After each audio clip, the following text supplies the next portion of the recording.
To prove a mathematical statement, we need to show it's tautologically true, which means always true, and the negation of a tautology is a contradiction. So, if we can show its negation is always false, or in other words, it's a contradiction, then we've proved that the original statement is true.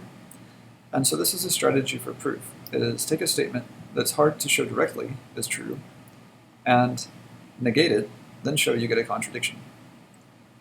So for example, let's say that x is a rational real number and y is an irrational real number. We want to prove that x plus y is irrational. So a rational number is a number of the form a over b, where a and b are integers. And an irrational number is a number that cannot be written that way. So examples of those would be square root of 2 and pi. You can't write square root of 2 as a whole over a whole. And similarly, you can't write pi as a whole over a whole. I heard when I was in high school that pi is 22 over 7. It does not equal 22 over 7. 22 over 7 repeats. But it's a pretty good approximation. So anything that doesn't have a repeating decimal would be an irrational number.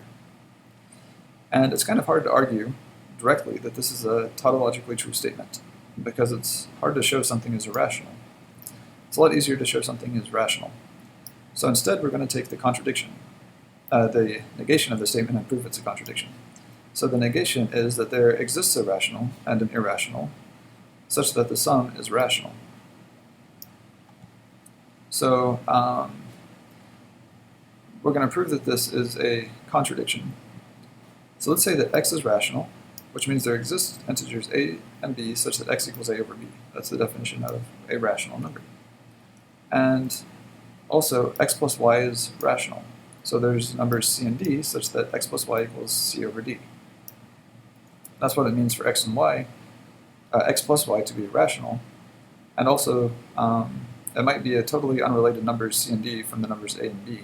So that's why we're using different letters here to represent the numbers in the fraction.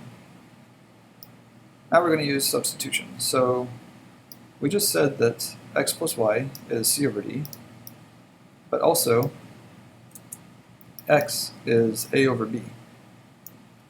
So we can plug that in, and then we can do a little bit of rearranging. So if we subtract a over b from both sides, we get y equals c over d minus a over b, or in other words, it's getting a common denominator, bc minus ad over bd. But that's a contradiction, because y was supposed to be an irrational number, and we just wrote it as a whole over a whole. So it's not irrational.